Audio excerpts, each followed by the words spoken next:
الحمد لله نحمده ونستعينه ونستغفره ونؤمن به ونتوكل عليه ونعوذ بالله من شرور أنفسنا ومن سيئات أعمالنا من يهده الله فلا مضل له ومن يضلله فلا هادي له ونشهد أن لا إله إلا الله وحده لا شريك له ونشهد أن محمدا عبده ورسوله أما بعد فأعوذ بالله من الشيطان الرجيم بسم الله الرحمن الرحيم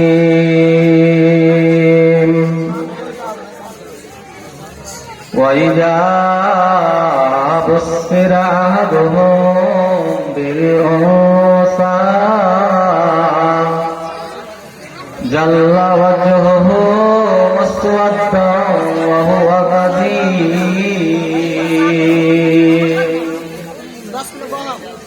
يتوارى من القوم من سوء ما بشر به أيمسكه على هون لم يدسه في التراب ألا ساء ما يحكمون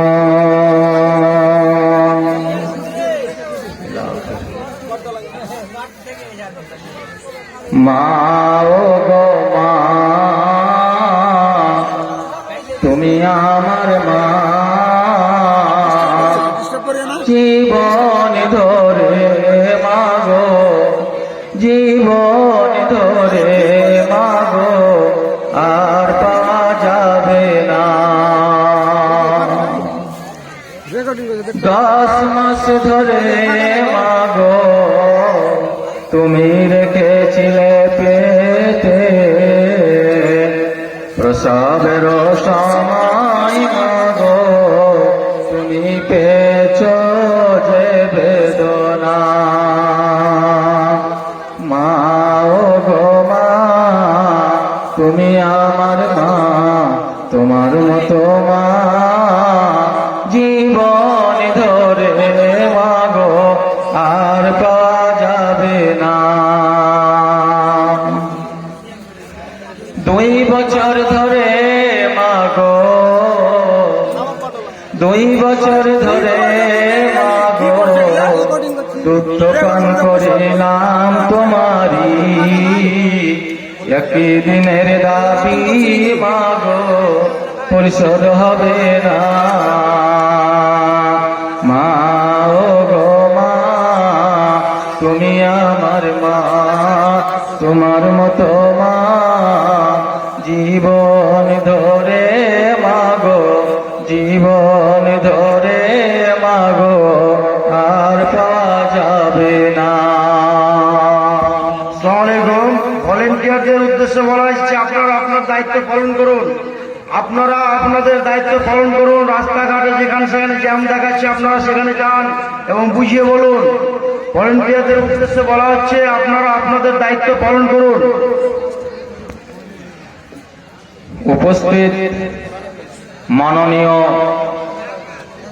যোগ্যতম আজকের সভার নির্বাচিত সভাপতি সাহেব, ওলামায়ে কেরাম, সামনে বসে থাকা ভাই বন্ধু সকল, পর্দার আড়ালে পর্দানাসীন মা ও ভগ্নীগণ, সর্বপ্রথমে সেই মহান আল্লাহর প্রশংসা, সেই মহান আল্লাহর তারিফ, যার অসীম দয়ায় বহু মহামারী থেকে আমরা বেঁচে থেকে, সুস্থ থেকে আজ নেকি অর্জনের জন্য, কিছু দিন শিক্ষা অর্জনের জন্য আমরা এই মাহফিলে আসতে পেরেছি।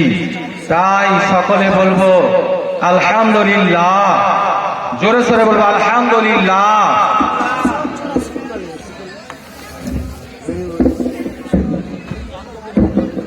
লোকের দিকে মুখ হয় না, ওর জন্য পালিয়েছে। বহু দেখতে যায়, যদি বহু নেড়া করে বসে, নেড়ার দিক করিয়া তো কেউ থাকবে যে এই দিকে মাইক পুরা আছে, ওই জন্য লোক সব বুঝতে পারে না, মনে হচ্ছে মনটা একটু কেমন লাগছে আলাদা আলাদা। তো যাই হোক, আপনারা জোরে সোরে বলেন আলহামদুলিল্লাহ। তারপরে পরে আমাদের শেষ নবীর প্রতি শান্তির ধারা বর্ষিত হোক। সকলে বলেন সাল্লাল্লাহু, জোরে বলেন সাল্লাল্লাহু আলাইহি ওয়াসাল্লাম। আল্লাহুম্মা সাল্লি ওয়া সাল্লিম ওয়া বারিক আলাইহি।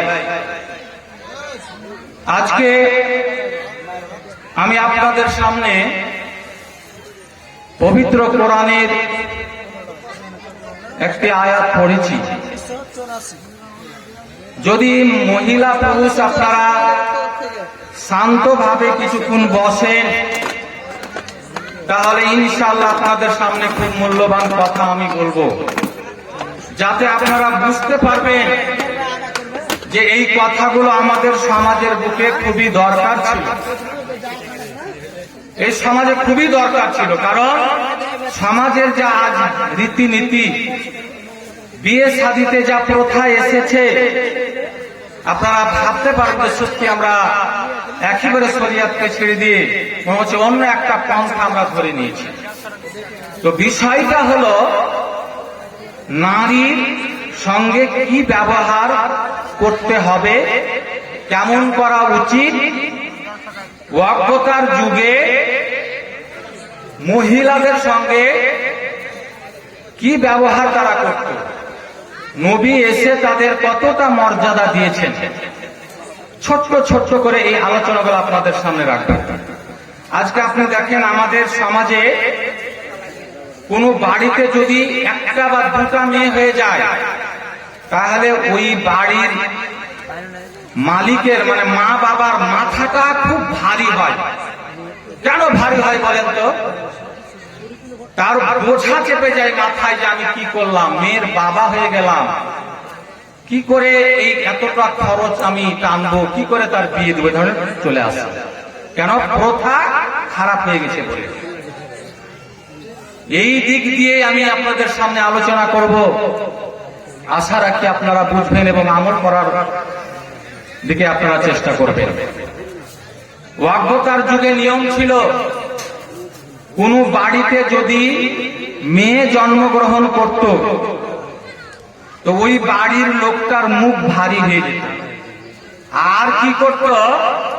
6 বছর পর্যন্ত অপেক্ষা করত, মেয়েটার বয়স 6 বছর না হওয়া পর্যন্ত অপেক্ষা করত।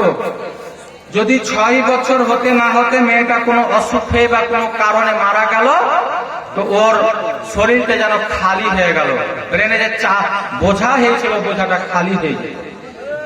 আর যদি দেখা গেল 6 বছর বয়স হয়ে গেল, তবুও মেয়েটা কোনো অসুখ হয়ে মারা গেল না, তখন করত কি? ওই মেয়েটাকে জঙ্গলে নিয়ে যেত, আর জঙ্গলে নিয়ে গিয়ে গর্ত খুঁড়ে নিজের মেয়েকে জঙ্গলে পুঁতে আসত। এই কাজটা কি ভালো করতে বলেন তো?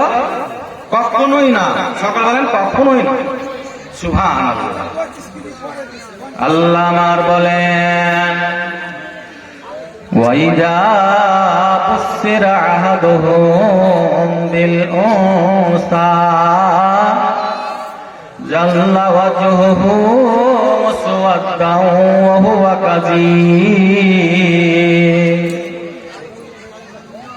আল্লাহ আমার বলেন, যখন অজ্ঞতার যুগে কোন বাড়িতে মেয়ে জন্মগ্রহণ হতো, আর ওই মেয়ের বাবাকে মানে ওদের মধ্যে কাউকে তার মানে মেয়ের বাবাকে মেয়ে হওয়ার সংবাদ দেওয়া হতো যে তোমার মেয়ে হয়েছে।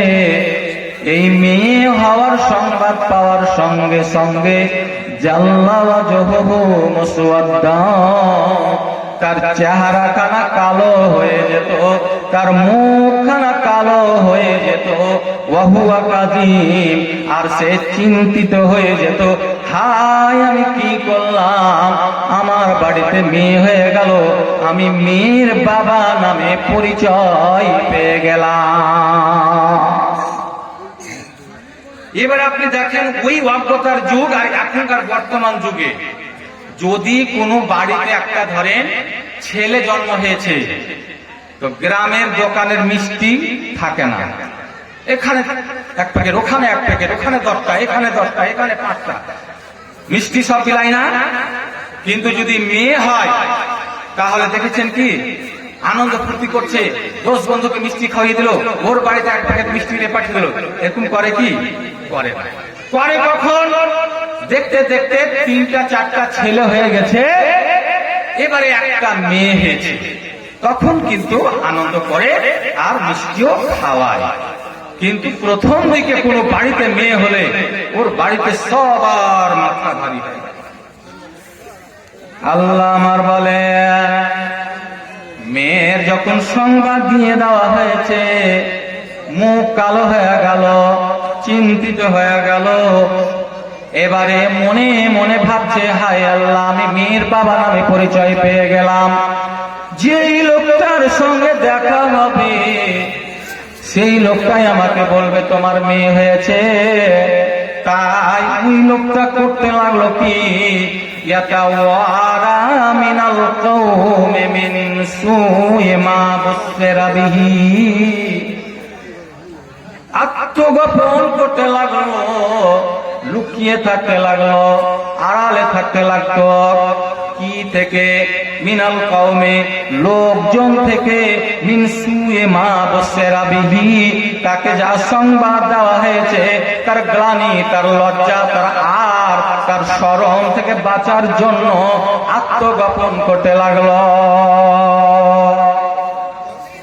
অর্থাৎ এখন যদি আমি চার দোকানে বসি বলবে তোমার বেটি হয়েছে, যদি আমি কারো 10টা লোকের সামনে বসি, পাশে বসি, বলবে তোমার বেটি হয়েছে, সবাই আমাকে এই কথাই বলবে, লজ্জাজনক কথা বলবে। তখন সে লোকটা করলো কি, করতো কি, আড়ালে থাকতে লাগতো, গোপনে থাকতে লাগতো। যেই রাস্তা দিয়ে মানুষ চলাফেরা করত সেই রাস্তায় চলাফেরা করত না, এত আত্মগোপন করত। সুবহানাল্লাহ। আত্মগোপন করে করে আল্লাহ আমার বলছেন ওই লোকটা নির্জনে বসে গিয়ে, আড়ালে বসে গিয়ে, জঙ্গলে বসে গিয়ে, মাঠে বসে গিয়ে মনে মনে ভাবতো হায় আল্লাহ মেয়ে তো হয়ে গেছে, তো মেয়েটাকে কি করা যাবে? আল্লাহ আমার বলেন আয়ুমসিকুহু আলা হুনিন আম ইয়াদুসসুহু ফিত-তুরাবে।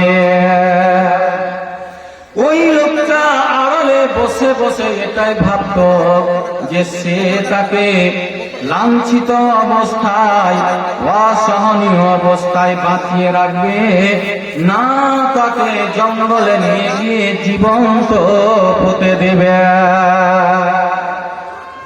মাথার মধ্যে তার মাত্র 2টা চিন্তা।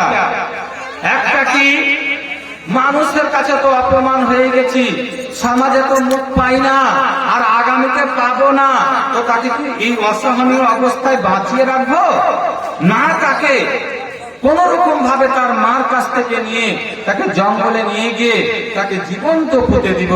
এই 2টা তার মনের ভিতরে শুধু দুরকম চিন্তা করছে। আহা, হযরত আবু দারদা রাদিয়াল্লাহু তাআলা আনহু একজন বিশিষ্ট সাহাবী, তিনি ইসলাম গ্রহণ করার পর নবী মুহাম্মদুর রাসূলুল্লাহ সাল্লাল্লাহু আলাইহি সাল্লামকে এসে বলেন, ইয়া রাসূলুল্লাহ, ও আল্লাহর আগতার যুগে আমি যত বড় বড় গুনার কাজ করেছি, পাপ করেছি, সেই পাপগুলো আমার ইসলাম গ্রহণ করার পরে ক্ষমা হবে কি?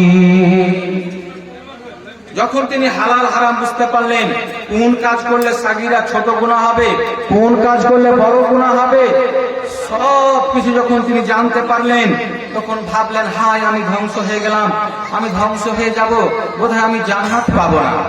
তখন আল্লাহর নবীকে এসে বলছেন, আল্লাহর নবী গো, ওয়াক্যতার যুগে আমি একটা কাজ করেছিলাম, সেই কাজের কি আমার, সেই অন্যায়ের কি আমার ক্ষমা হবে?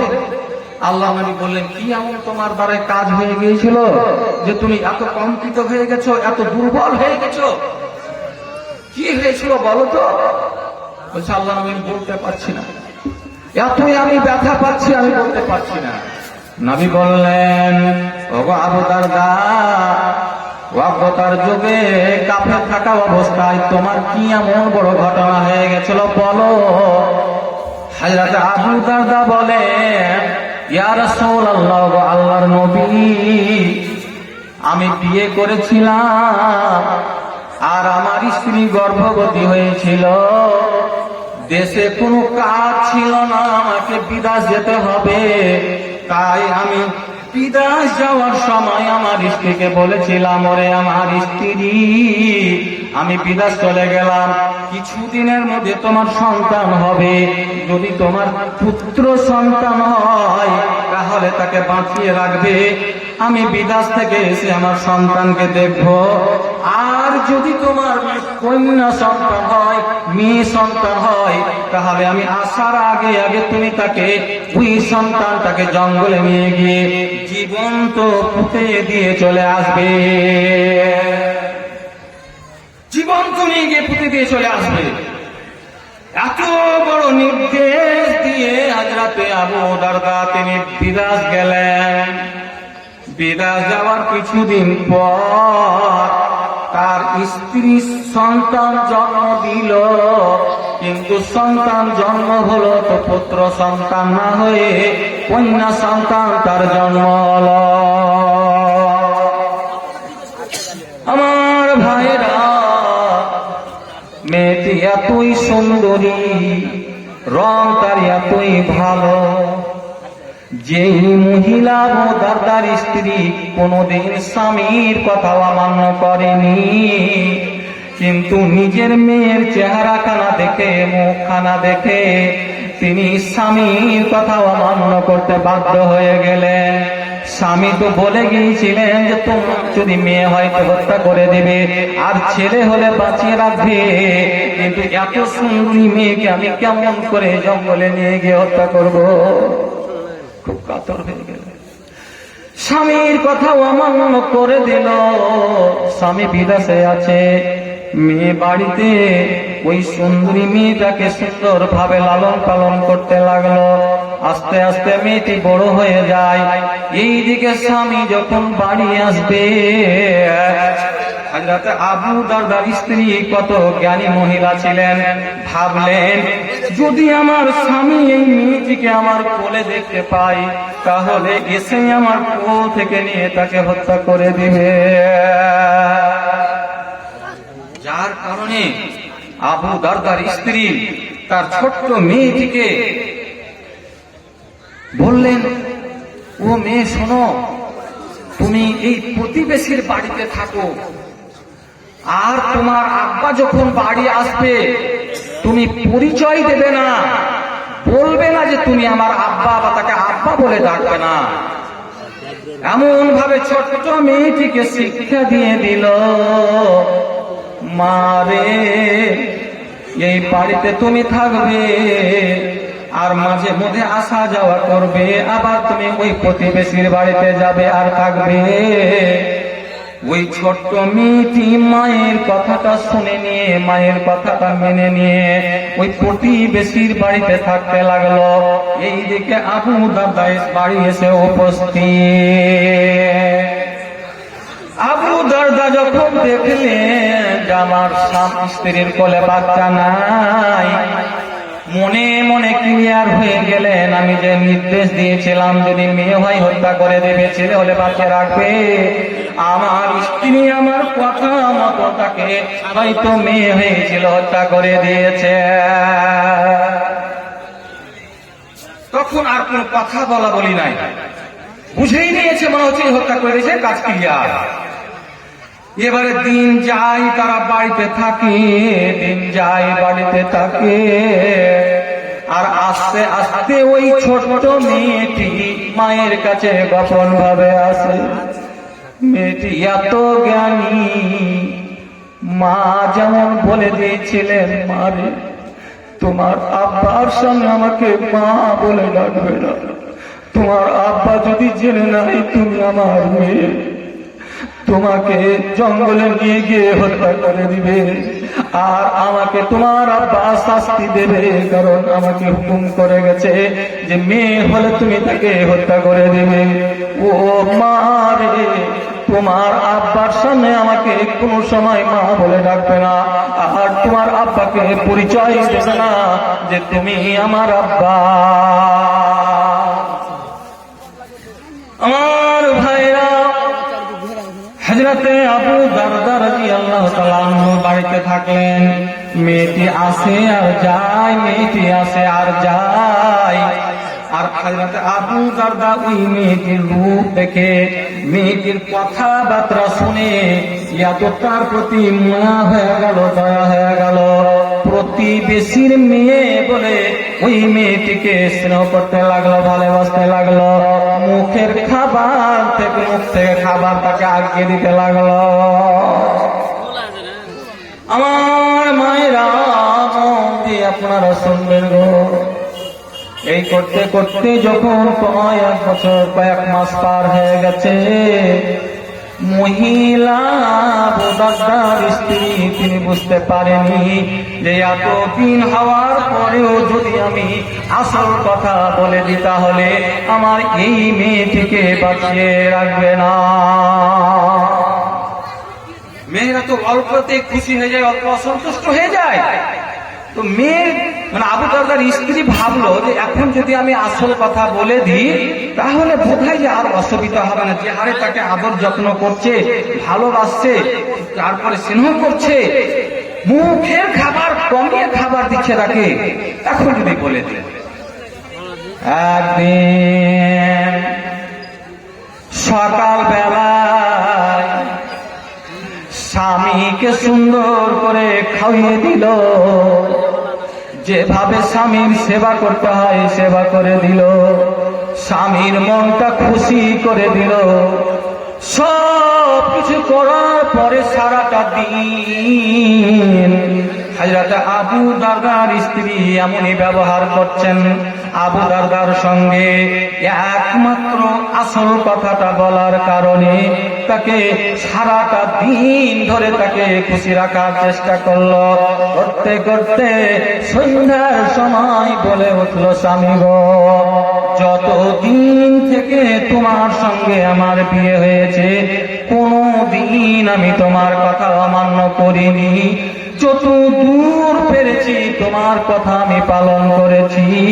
ও স্বামী গো, কিন্তু আজকে এমন একটি কথা বলবো যেই কথাটাতে হয়তো আপনি অমান্য হয়ে আপনার অমান্য করা হয়ে যাবে। হযরতে আবু দারদার স্ত্রী হযরতে আবু দারদার স্ত্রীকে বলেন, ও গো স্ত্রী শোনো, বিয়ের দিন থেকে এই পর্যন্ত আমাদের দুজনের মধ্যে কোনো কথা কাটাকাটি হয়নি, দুজনের মধ্যে কোনো গালাগালি হয়নি, দুজনের মধ্যে কোনোদিন অশান্তি দেখা যায়নি। তোমাকে যা বলেছে তুমি তাই কাজ করেছো। ওরে আমার স্ত্রী, তুমি একটা কেন মুহূর্তের মুখে যদি তুমি দু চারটা কথা অমান্য করে দাও আমার কোনোই অসুবিধা হবে না। পাগলিনী মহিলা বুঝতে পারে না, পাগলিনী মহিলা জানে না যে আমার কোল খালি হয়ে যাবে।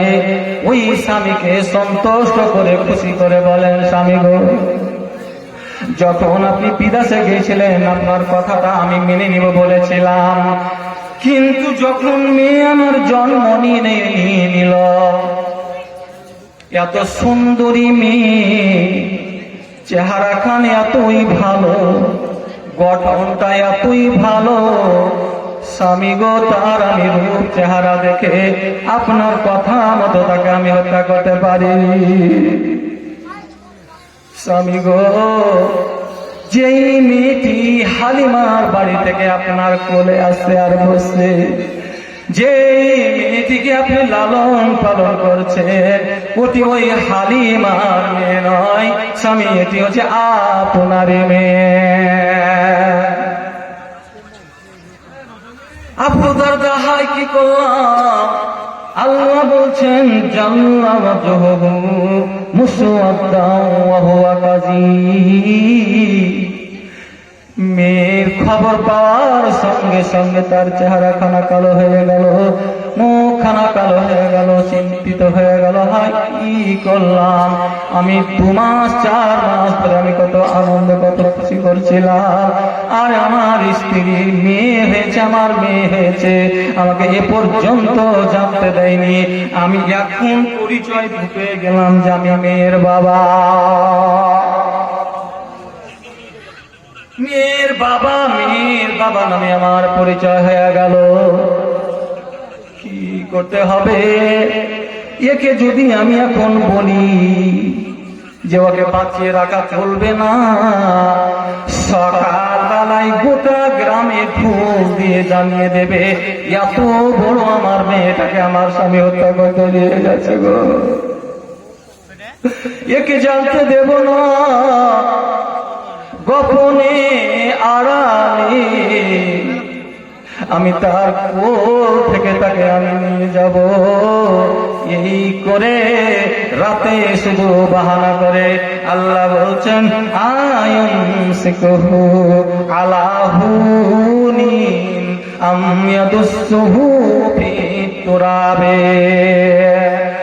মনে মনে ভাবতে লাগলো, হায় আল্লাহ, মেয়ে হয়ে গেছে, আমি কি করব, বাঁচিয়ে রাখবো না মাটিতে পুঁতে দেব। সারা রাত চিন্তা করতে করতে করতে করতে সিদ্ধান্ত নিয়ে নিল, না না না, এত বড় অসহনীয় পরিচয় দেওয়া যাবে না। মনে স্থির করে নিল আগামী কালকে কোনো বাহানা করে তার মায়ের কোল থেকে নিয়ে গিয়ে আমি তাকে জঙ্গলে নিয়ে গিয়ে তাকে আমি কোনো না কোনো রূপে আমি তাকে হত্যা করে দিব। আবু দারদার স্ত্রী ভাবলেন স্বামী হয়তো মেনে নিয়েছে, যেহেতু কয়েক মাস ধরে তাকে আদর যত্ন করছে, এদিকে সারা রাতে যে সিদ্ধান্ত নিয়ে নিয়েছে মেয়ে জানে না। সকাল হয়েছে, হযরত আবু দারদা তার স্ত্রীকে বলে, ওরে পাগলি, আমার মেয়ে এত সুন্দরী মেয়ে গো, তুমি তার চেহারা দেখে তাকে হত্যা করতে পারোনি, আর আমি তার রূপ চেহারা দেখে এত তাকে ভালোবাসি, আর আমার স্ত্রী তুই একেবারে পাগলি, আর আমার চোখের আড়াল থেকে তুই তাকে লুকিয়ে নিয়ে রাখছিস, যা যা আমার কলেজার চোখটাকে তুমি আমার কোলে নিয়ে এসে আমার বুকে জড়িয়ে দাও। হযরত আবু দারদার স্ত্রী স্বামীর মনের কথা জানতে পারেনি, যেমন স্বামী বলল স্ত্রীকে, ও আমার স্ত্রী যাওয়া গিয়ে দাও, তাড়াতাড়ি করে মা বাক্সতে নানির বাড়ির জামা কাপড় ছিল গো, পায়জামা ছিল, কাপড় ছিল, স্বামীর সামনে লাফ মেরে ওই সব কাপড়গুলো বের করে দিল। আমার মায়েরা, বাপ যে কত পাষাণ হয় আর মা কত দরদিনী হয়, এবারে যেমনই সব কাপড় বের করেছে, দৌড়াতে দৌড়াতে হালিমার বাড়ি থেকে এসে ওই মেয়েটিকে বাবার কোলে তুলে দিয়েছে। আবু দারদা বলে, ও স্ত্রী গো, তুমি এত সুন্দরী মেয়েকে আমার কোলে দিয়েছো, আমার কলেজাটা ঠান্ডা হয়ে গেল। বহুদিন থেকে আমি তার নানির বাড়ি যাইনি, তুমি তাকে সাজিয়ে কুজিয়ে দাও, আমি একবার সারাদিনের মতো আমি তাকে ঘুরিয়ে নিয়ে আসি। আমার ভাইরা, পাগলিনী মা স্বামীর মনের কথা জানতে পারেনি, স্বামীর কথা শুনে নিয়ে সব থেকে যেটা দামি কাপড়, সব থেকে যেটা দামি পোশাক, ওই পোশাকটা নিয়ে হাজির করলো। মেয়েটিকে সুন্দর করে গোসল দিয়ে দিল গো, মেয়েটিকে গোসল দিয়ে দিল, তেল মাখিয়ে দিল, ওই মেয়েটিকে সুন্দর করে ওই নতুন জামাটা পরিয়ে দিল। পরিয়ে দেওয়ার পরে ওই মেয়েটিকে তার বাবার হাতে ধরিয়ে দিল। মা জানে না যে আমি আমার মেয়েকে এই জীবনের মতো হারিয়ে দিলাম। হযরত আবু দারদা রাসূলুল্লাহ সাল্লাল্লাহু আলাইহি ওয়াসাল্লামকে বলেন, ইয়া রাসূলুল্লাহ, আমি আর বলতে পারছি না, আমি গোপন ভাবে রাত্রে ছোট্ট একখান বাঁটের কোদালকে আমি ব্যাগে ভরে রেখেছিলাম, কাপড় দিয়ে ঢাকা রেখেছিলাম। একমাত্র আমি শুধু জানছিলাম যে আমার ব্যাগের ভিতরে কোদাল আছে, আমার স্ত্রী টোটালে জানতো না। নবী গো, যখন আমার স্ত্রী আমার ওই মেয়েটিকে আমার হাত ধরিয়ে দিল, আমার ওই ছোট্ট মেয়েটি নানির বাড়ি যাব বলে হাসতে হাসতে দৌড়াতে দৌড়াতে আমার কখনো হাত ছেড়ে দিয়ে আগে বেড়ে না। যখন আমি হাঁটতে লাগলাম, চলতে চলতে চলতে, যখন নানির বাড়ির রাস্তাটা ক্রম বাদ দিয়ে জঙ্গলের দিকে আমি নাম ফেলে গেছি, আমার ওই ছোট্ট মেয়েটি বলে, আব্বু এই দিকে আপনি কোথায় যাবেন? নানির বাড়িতে এইদিকে না, এইদিকে জঙ্গল, এইদিকে শত্রুরা থাকে, বাঘ ভাল্লুক থাকে। আব্বু গো, আপনি এই দিকে কেন যাচ্ছেন? আমার আঙ্গুলটা ধরে নিয়ে বারবার পিছন দিকে টানা দেয়। আমি পাশান বাবা তাকে কোনো কথা না বলে বলি, চলো আগে চলো চলো। এই করতে করতে যখন আমি জঙ্গলের মধ্যে চলে গেলাম, মেয়েটিকে বললাম, মা তুমি দাঁড়িয়ে থাকো। মেয়েটি আমার দাঁড়িয়ে থাকলো, আমার চেহারার দিকে মেয়েটি লাল হয়ে খুশি হয়ে দেখতে থাকলো। আমি ওই মেয়ের সামনে ব্যাগ থেকে কোদালখানা বের করলাম, তবু আমার মেয়েটি কিছুই বুঝতে পারেনি। কোদালখানা বের করে নিয়ে আমি গর্ত খনন করতে লাগলাম, মেয়েটি তবুও কিছুই বুঝতে পারেনি।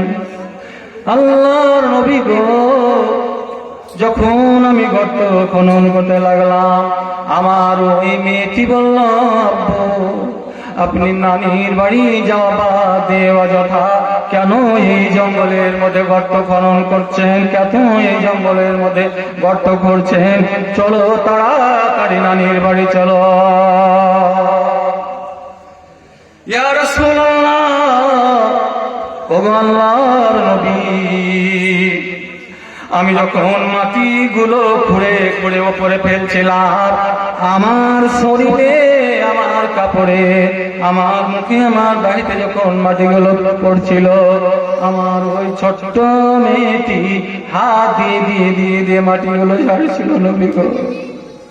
তবু আমি পাষাণ বাবা, আমি কিছুতেই তার দিকে দয়া মায়া করিনি। যখন এক গর্ত খোঁড়া হয়ে গেল, আমি সেই মুহূর্তে ওই মেয়েটিকে বললাম, ও মেয়ে দেখো তো কতটা গর্ত করা হয়েছে। যেমনই আমার মেয়েটা দেখতে গেল, আমি ধাক্কা মেরে ওই গর্তের মধ্যে ছোট্ট মেয়েটিকে ফেলে দিলাম। নবী গো, যখন আমি মেয়েটিকে ফেলে দিলাম, তখন আমার মেয়েটি বুঝতে পারলো, হায় হায়, আমার আব্বু হয়তো আজ আমার জীবন নাশ করে দেবে। ও নবী গো, ধাক্কা মেরে ফেলে দিয়ে আমি পাথর ছুঁড়ে মারতে লাগলাম। আমার মেয়ে ক্লিয়ার বুঝতে পারলো যে আমাকে আর দুনিয়াতে বাঁচিয়ে রাখবে না। মা বলেছিল যে শোনো মারে, তোমার আব্বা যখন বাড়িতে আসবে তুমি আব্বা নামে পরিচয় দেবে না। যখন আমি পাথর মারতে লাগলাম, মেয়েটি আমার কান্না করতে লাগলো আর আমাকে বলতে লাগলো, আব্বা আমি তোমার সব কিছু ধরে ফেলেছি, আব্বা আমাকে মারিও না। মা যদি জানতে পারে কত না আমার জন্য কাঁদবে। তুমি খালি হাতে ফিরে যাবে, মা আমাকে খোঁজাখুঁজি করবে। আব্বা তুমি ছেড়ে দাও, আমি অন্য গ্রামে চলে যাব, অজানা গ্রামে চলে যাব। বাবা বলে আপনাকে পরিচয় দেব না, বাবা বলে আপনাকে পরিচয় দেব না। আল্লাহ আমার বলেন, আয়ুনসিকুহু আলা হুনিন আম ইয়াদুসসুহু ফিতুরাবে। মেয়ের বাবা হয়ে মনে মনে ভাবে যে তাকে লাঞ্ছিত অবস্থায় বাঁচিয়ে রাখবে, না তাকে জীবন্ত মাটিতে পুঁতে দেবে। নাউজুবিল্লাহ। ইয়া রাসূলুল্লাহ, ওগো আল্লাহর নবী, আমি অত খুনি মেরেছিলাম, অতই পাথর মেরেছিলাম, যে পর্যন্ত আমার মেয়েটি আব্বা আব্বা বলে ডাক দিচ্ছে। আমি পাষাণ বাবা, মেয়ে আব্বা বলছে, আর আমি পাথর ছুঁড়ে ছুঁড়ে মারছি। বলে সুবহানাল্লাহ। নারীদের সঙ্গে কি ব্যবহার করা হতো, জন্মের পর থেকে নেই কত তাদের উপরে জুলুম অত্যাচার করা হতো। অজ্ঞতার যুগে বিয়ে শাদীর 4 ধরনের জঘন্য প্রথা ছিল গো, সমাজের বুকে বলা যাবে না। 4 ধরনের জঘন্য প্রথা ছিল, এত জঘন্য যেগুলো এই মা বোনদের সামনে এখন হাদিসটার অনুবাদই করা যাবে না।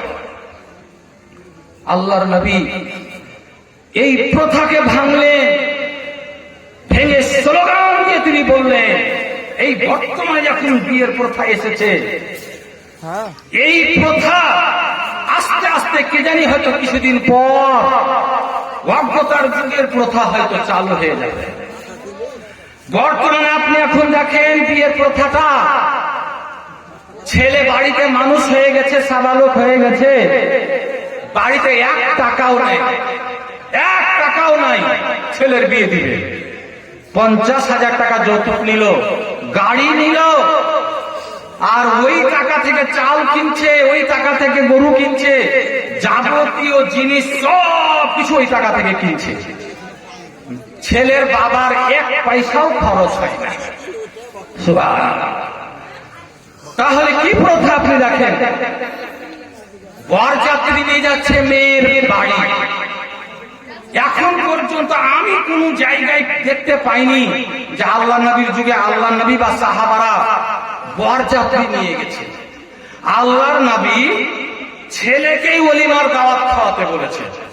হাদিস হযরত আনাস রাদিয়াল্লাহু তাআলা হাদিস বর্ণনা করছেন, ওয়ান আনাসিন আন্না নবী সাল্লাল্লাহু আলাইহি ওয়াসাল্লাম রা আলা আব্দুর রহমান বিন আউফ আসারা সুফরাতি ফাকালা মা হাজা ইয়া আব্দুর রহমান।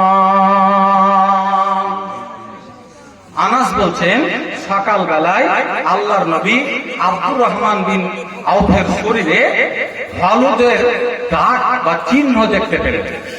তো আল্লাহর নবী বলছেন, ওগো আব্দুর রহমান, মাহাজা, এটা কি তোমার শরীরে এই দাগটা কেন? হযরত আব্দুর রহমান বলছেন, আব্দুর রহমান বিন আউফ বলছেন, আলা ইয়া রাসূলুল্লাহ, আল্লাহর নবী, ইন্নী তাজাওয়াজতু ইমরাতান আলা ওয়াজনি নাওয়াতি মিন যাহাবিন। নবী গো, আমি গতকালকে একটা মহিলাকে বিয়ে করেছি, মোহর দিয়েছি তাকে একটা খেজুরের আঁঠি বরাবর সোনা দিয়ে। আল্লাহ নবী সঙ্গে সঙ্গে বললেন, আও বারাকাল্লাহু লাকা, আল্লাহ যেন তোমার জন্য বরকত দান করেন। আও লিম ওয়ালাউ বিসাতিন, ও আব্দুর রহমান বিন আউফ, তুমি একটা ছাগল দিয়ে হলেও, ছাগল জবাই করে হলেও তুমি ওলিমার দাওয়াত খাওয়িয়ে দাও। যে বিয়ে করে নিয়ে এলো তাকে আল্লাহ নবী বলছেন যে তুমি একটা ছাগল জবাই করে হলেও ওলিমার দাওয়াত খাওয়াও।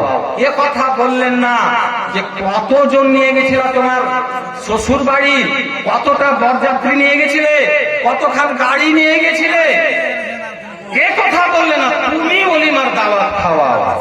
আমরা আজ ওলিমার দাওয়াত কোন বাড়িতে খাই? পাত্রীর বাবার বাড়িতে গিয়ে ওলিমার দাওয়াত। এটা কি ঠিক? একেবারে ঠিক। আর এই পাত্রীর বাবাতে গাড়ি বোঝাই করে বরযাত্রী নিয়ে যাওয়ার কারণে আজ পাত্রীর বাবার মাথায় বোঝা হয়ে গেছে। মেয়ে হওয়াটাকে অসম্মানীয় মনে করছে। আমার ভাইরা, আমরা এখানে অনেক মহিলা পুরুষ আছে গো, মা বেটি বসে আছে গো, শাশুড়ি বউ বসে আছে গো। একটা কথা বলছি, মনে কিছু নেবেন না, একেবারে জানার কথা। অগতার যুগে আরো কত প্রথা, খারাপ প্রথা ছিল।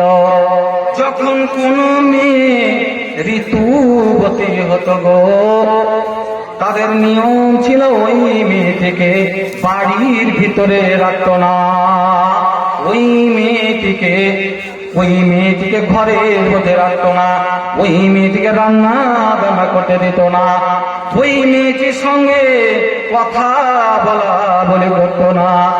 এমন কি যদি কোনো মায়ের কোলে বাচ্চা থাকতো আর বাচ্চা থাকা অবস্থায় যদি তার মেন্স চলে আসতো, অথচ ওই মেয়েটাকে বাড়ির বাইরে ছোট্ট একটা ঘরে রেখে আসতো, আর ওই ছোট বাচ্চাটাকেও তার সঙ্গে তার কাছে যেতে দেওয়া হতো না। আল্লাহ নবী বললেন, ইসনাউ কুল্লা শাইইন ইল্লা নিকাহ ইল্লা জামা। বলছে দৈহিক সম্পর্ক ছাড়া ওই মেয়েটি ওই অবস্থায় বাড়িতেই থাকবে, রান্না বান্না করবে, রান্নার ঘরে যাবে, একসঙ্গে খাওয়া দাওয়া করবে, এটা কোনো খুব খারাপ জিনিস নয়।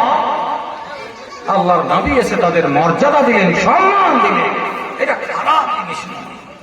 আমার ভাইরা, আল্লাহর নবী বললেন, ওরে যুবকের দলেরা, যখন তোমাদের মধ্যে কেউ বাতের খবর রাখবে, ক্ষমতা রাখবে, সে যেন বিয়ে করে না। তাহলে বিয়েটা কাকে করতে বললেন? ছেলে পক্ষকে। যে বিয়ের বয়সে পৌঁছে গেছে, যার বাড়িতে ছেলে মানুষ হয়ে গেছে, বিয়ে দিতে হবে, তাকে সম্বোধন করে বলছেন, ইয়া মাশারাস শাবাব, রে যুবকের দলেরা, মানিস দাতা আমিন কুমুল বাত, তোমাদের মধ্যে যে ব্যক্তি বাতের খবর রাখবে সে যেন বিয়ে করে। বিয়ে করলে কি হবে? ফাইন্নাহু আগাদ্দুল বাসারে ওয়া আহসানুল ফারজি, লজ্জাস্থানের হেফাজত করবে আর চোখটাকে নিচে রাখবে। এই কথা আল্লাহ নবী বলেন। এবারে বাতের অর্থটা কি? এক এক মুফাসসির এক এক ধরনের তার তাফসীর করেছে। বাতের অর্থ মোহর, বাতের অর্থ দৈহিক ক্ষমতা, বাতের অর্থ মেয়েটাকে যে নিয়ে আসবে তার জন্য খাওয়া দাওয়া, যত রকমের ব্যবস্থা তার লাগে, যত দরকারি জিনিস আছে সব কিছুই তার জোগাড় করতে হবে, সকাল থেকে 3 বার 4 বার 5 বার খাবে, তার জোগাড় করতে হবে। আর আরেকটা অর্থ আছে শুকনা, মানে থাকার জায়গা লাগবে। মানুষ কথায় কথায় বলে গাছতলায় বাস করবো না, বিয়ে করে গাছতলায় বাস করা যাবে না, থাকার জায়গা লাগবে, স্থান লাগবে। এই ধরনের যাবতীয় জিনিস সব কিছু মিলিয়েই হচ্ছে পাপ, তাহলে সে বিয়ে করবে। আজ আপনি দেখেন বিয়ের আসরে বসে আলাপ আলোচনায় বসে মোহরের কথাটা কোনো উল্লেখ থাকে না। এত শিক্ষিত শিক্ষিত মানুষ মরল সর্দার বসলো, আগে লেনদেন শুরু হলো, খাওয়া দাওয়া শুরু হলো, আর কিছু শুরু হলো। লাস্টের সময় একজন বয়স্ক মানুষ বলছে, আচ্ছা মোহরটা কি বলেন? বলছে মোহরটা তো খুব বড় জিনিস নয়, ওটা 50,000 টাকা করে দিবা, 50 টাকা নগদ দিলে হবে। না জি না। মিশকাত শরীফ জিলদাস্তানির একটি হাদিস, হযরত সাহাল ইবনে সাদ তিনি হাদিস বর্ণনা করে বলছেন যে একজন মহিলা আল্লাহর নবীর সামনে, আল্লাহর নবীর কাছে আসলো। আল্লাহর নবী সাল্লাল্লাহু আলাইহি সাল্লাম জাআতু ইমরাতুন, একজন মহিলা আসলো। ফাকালাত ইয়া রাসূলুল্লাহ, ও আল্লাহর নবী, ইন্নী ওয়াহাবতু লাকা নাফসি, আমি আমাকে আপনার জন্য হেবা করে দিলাম, আমি আমাকে আপনার জন্য দিয়ে দিলাম, অর্থাৎ আমি আপনার বিয়ের বন্ধনে থাকতে চাই, আমি আপনাকে বিয়ে করতে চাই, আপনি আমাকে স্ত্রী হিসেবে কবুল করে নেন। এই কথা বলে ফাকামাত তাবিলা, কোন ধরে দাঁড়িয়ে থাকলো মেয়েটি। পাশে একটা সাহাবী ছিলেন, ফাকামা, তিনি দাঁড়ালেন, ফাকাল এবং বললেন, ইয়া রাসূলুল্লাহ, ও আল্লাহর নবী,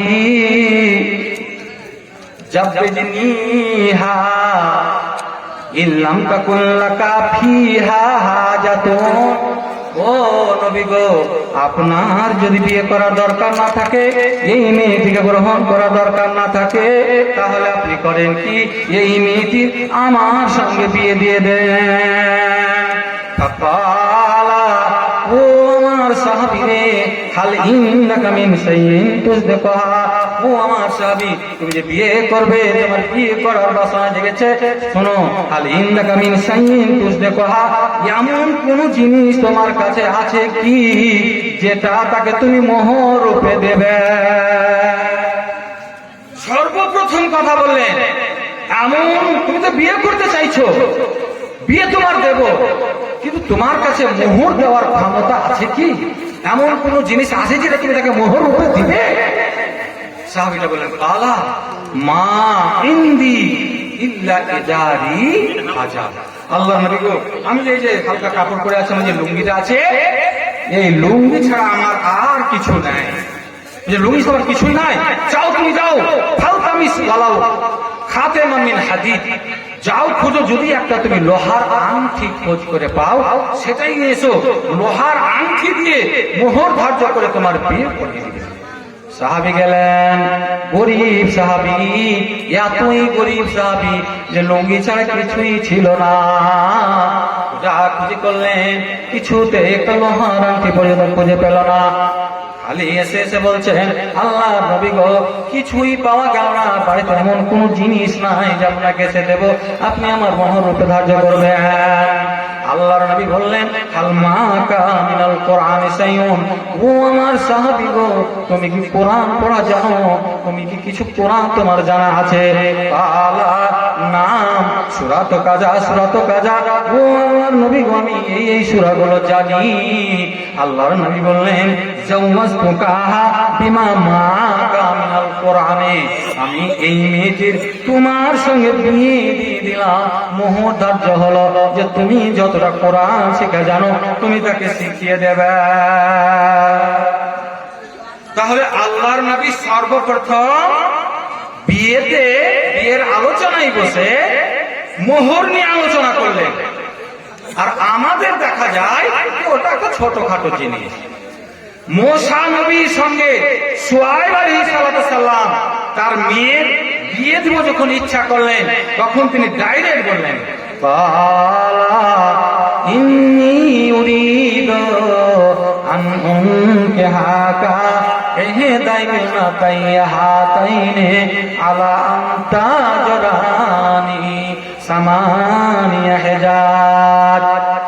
মশানবী কোন কারণ বশত যখন সোহাইব আলাইহিস সালামের বাড়িতে উপস্থিত হয়েছিলেন, সোহাইব আলাইহিস সালাম নিজে বলছেন, ওগো মুসা, আমি ইচ্ছা করেছি আমার দুটি মেয়ের মধ্যে যে কোনো একটির সঙ্গে তোমার বিবাহ দেব। মোহর ধার্য হবে যে তুমি আমার বাড়িতে 8 বছর চাকর খেটে দেবে।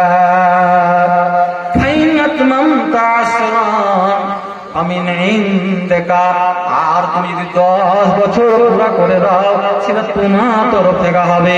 ওয়া উরিদু আন আসুক্কা আলাইকা সাতাজিদুনি ইনশাআল্লাহু মিনাস সালিহিন। সর্বপ্রথম সোহাইব আলাইহিস সালাম মোহর ধার্য করলেন কি, যে 8 বছর চাকর খেটে দিতে হবে। এখন যদি কোনো যুবককে বলা হয় যে তোমার সঙ্গে তো আমার মেয়ের বিয়ে দিলাম, আর মোহর হলো যে 1 বছর আমার পাট কেটে দিবে, পুষ্টিকে বেশি বিয়ে করা, মেয়ে আমার কত পিছনে পিছনে ঘুরে বেড়াইছে, আর আমি তোমার চাকর খেলে তোমার পাই খেয়ে আমি তোমার বেটিকে বিয়ে করবো, বলবে না জি? ডাইরেক্ট বলবে, কত মেয়ে আমার পিছনে ঘুরে বেড়াচ্ছে। কিন্তু সোহাইব আলাইহিস সালাম নিজেই বলছেন যে তোমাকে 8 বছর চাকর খেলে দিতে হবে। আমাদের সমাজে আর একটা প্রথা আছে যে কোনো বাড়িতে যদি 2-3টা মেয়ে থাকে, তো ধরেন যে বড় মেয়েটা তুলনামূলক ভাবে ছোট মেয়েটা থেকে একটু দেখতে কম ভালো, তো বড়টার বিয়ে না হলে ছোট মেয়েটার বিয়ে দিবে না। এটা থাকে না প্রথা? দেখা গেল কি আস্তে আস্তে বড়টারও বয়স হয়ে গেল, আর যেটার খুবই গ্রাহক ছিল বড় বেশি বয়স হয়ে গেল, দুটারই তাহলে ভালোবাসতে বিয়ে হবে, অথবা দুটারই বিয়ে থেকে গেল, এরকম হয়ে যায় না? এটা কেন থাকবে? যে বড়টার কাজ আছে না ছোটটার কাজ আছে, ওটার দিয়েই দিতে হবে। সোহাইব আলাইহিস সালাম ডাইরেক্ট বলেছিলেন 2টা মেয়ের মধ্যে একটা। এটা কথা কেন বলেছিলেন? যে তুমি যেটাকে চাইবে, যে ছোটটা হোক আর বড়টা হোক, সেটাকেই আমি তোমার সঙ্গে দিয়ে দেব। তো যদি সোহাইব আলাইহিস সালাম নিজে বলে থাকে যে 2টার ভিতরে একটা, তাহলে আপনি যদি আপনার বাড়িতে 2টা মেয়ে থাকে, ছোটটার কাজ আসলে সাবালিকা হয়ে গেছে, আপনি তার দিয়ে দেন, কেন দেরি করবেন? আপনি কি জানেন না আল্লাহর নবী হযরত আলীকে বলছেন, ইয়া আলী সালাসুন লা তুআক্কিরহা, ওগো আলী 3টি এমন কাজ এমন রয়েছে যেই 3টি কাজে তুমি দেরি করিও না, তাড়াতাড়ি করিও, তাড়াতাড়ি করিও। 1 নম্বরে আসসালাতু ইজাদাত, যখন নামাজের সময় হয়ে যাবে দেরি করতে হবে না, সব কাজ ছেড়ে নামাজ আদায় করে নেবে। 2 নম্বরে জানাজা, যখন জানাজার সব কিছু ঠিক হয়ে যাবে দেরি করতে হবে না, তাড়াতাড়ি করে জানাজায় শরীক হতে হবে।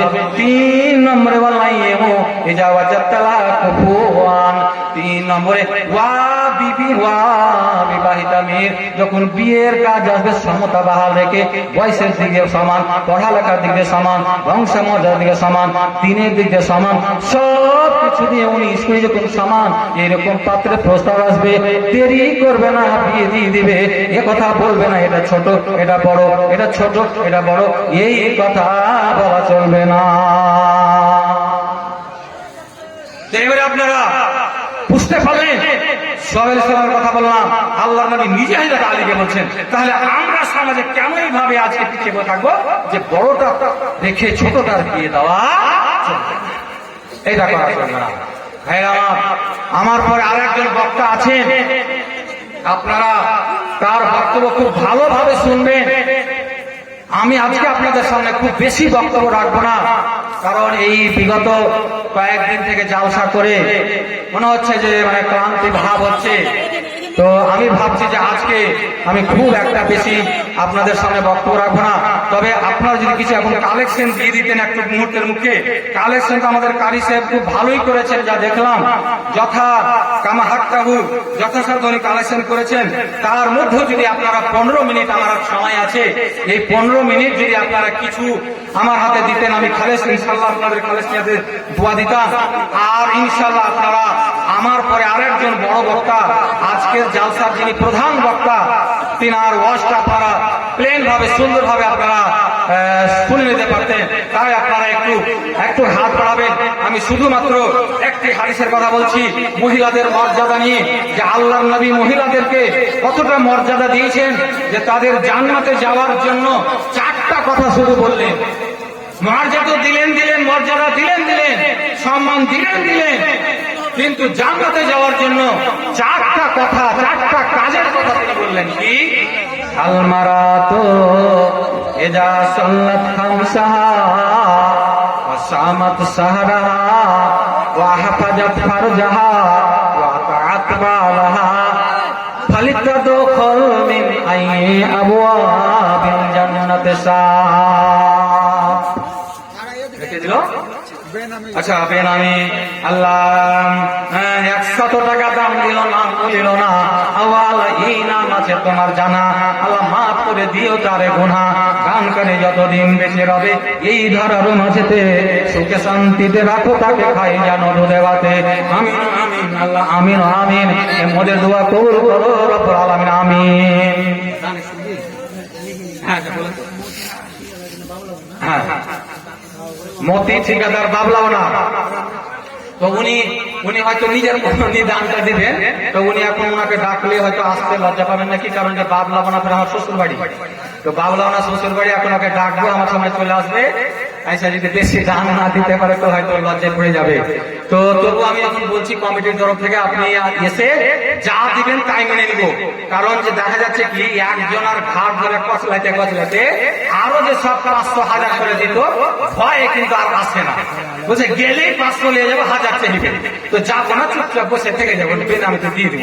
তো আমি কিন্তু বলবো না যে 1000 যদি আপনারা দেন, তো বলবো না যে আর 500 দেন, যদি 2000 দেন তো বলবো না যে আর 2000 দেন, কারণ যে কালেকশন ইনশাল্লাহ আমাদের কারি সাহেব খুব ভালো করে করেছেন।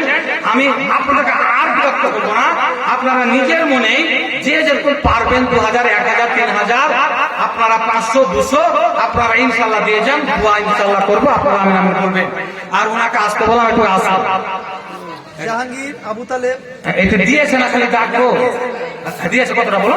10 কেজি ভুট্টা, আচ্ছা 10 কেজি ভুট্টা, জাহাঙ্গীর আবু তালেব। হ্যাঁ, বেলাল 10 কেজি ভুট্টা, আব্দুল বাসির পিতা বেলাল 10 কেজি ভুট্টা, মুমতাজ কবিরাজ মুমতাজ কবিরাজ 10 কেজি 10 কেজি ভুট্টা, ভুট্টা, জামাল জামাল 10 কেজি গম, 10 কেজি গম, ইসহাকের মা এসহাকের মা 10 কেজি গম, 10 কেজি গম, উজির উজির